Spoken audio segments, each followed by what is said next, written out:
Hey there folks! I'll be doing a quick review of the upcoming early access PC game, Quinterra. This is a roguelike strategy game with minor deck building elements. The combat is turn-based and you are able to check the enemy abilities to get a clear understanding of the playing field. You begin by selecting one of the 4 playable races to start with, and you build your army by choosing various elites, minions, equipment, and crystals. You will journey through 3 procedurally generated worlds, each one being progressively more challenging. There will be randomized enemies you need to defeat, as well as locations to buy or discover better gear before reaching a boss at the end of each world. Every run can be pretty unique. Your combination of units, equipment, and ability crystals can be quite different by the end, even if you pick the same starting race. The story or lore changes depending on which race you pick. The reason for their journey differs. For example, the imps are off to eradicate all oppositions because that is the wish of their creator. On the other hand, the ethereals are trying to uncover the truth of a world-changing discovery that resulted in the murder of their former chancellor. There are no dialogue options here, just a narrative being placed alongside the strategic gameplay. You won't be engaging on an emotional story, but a story is there if you want one. Additional lore will be added over time, as well as having more races to choose from. The gameplay is a true gem of Quinterra. Thanks to the roguelite army building aspect, each expedition or playthrough is quite different. You start off by picking a race, which determines your starting units, a combination of elites and minions, and your talents. As you progress, you will enter various nodes to recruit more units, expand your equipment and ability crystals, or combat enemies to gain experience and gold. There are several types of combat, but here's the basic flow. Each turn, you gain command points and mana. Command points are used to summon the smaller minions, and your mana is used to summon elites. Every elite has different abilities, and you can add more abilities by imbuing them with different crystals. At the beginning of your turn, you draft a tile to gain an essence of an element. There are a total of 5 different element types. As you continue drafting a new tile every turn, you will get more elements in your essence pool, up to a maximum of 3. When you draft an elite, you will choose from one that matches one of the elements in your pool. You can buff an elite with an ability from a crystal if you have that element too. After drafting an elite to your hand, you will have that available for summon for the entire fight.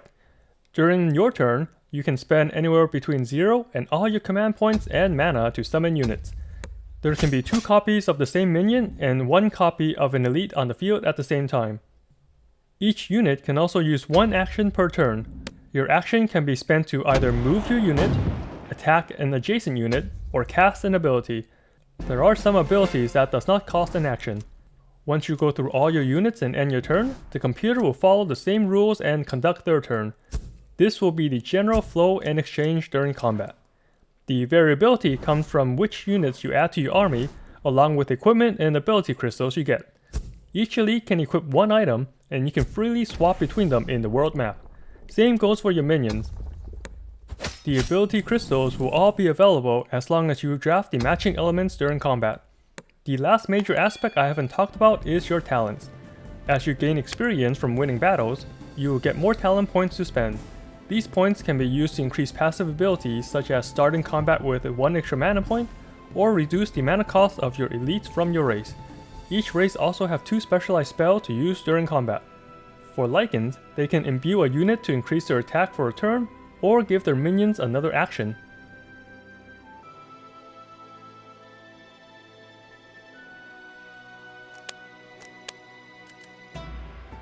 Here's a look at my army at the end of an expedition.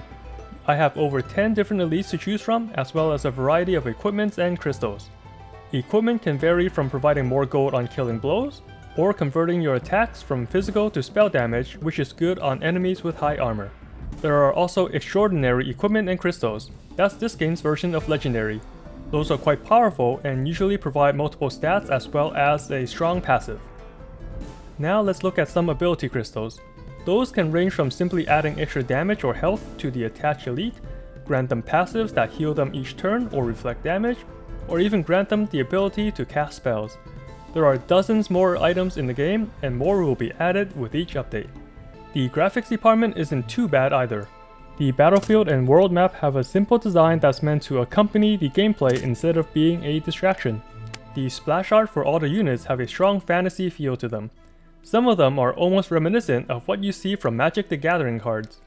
The strategy-focused gameplay can lead to unit combos and interactions similar to the trading card game too. The UI also looks clean. There isn't numbers all over the place. It has the basic information you need, your command points and mana, your opponent's command points and mana, as well as the number of turns left before you lose. When you hover over a unit, you'll get more details about their stats, abilities, and all the buffs and debuffs that have been applied to them. Overall, the graphics are not painful to look at and gets the job done. If you are a fan of strategy roguelite games such as Slay the Spire or Monster Train, then add this game as another potential prospect. It will be in early access, but the developers are taking feedback to keep improving the game. They are planning to add more playable races, as well as plenty more elites, equipment, and crystals.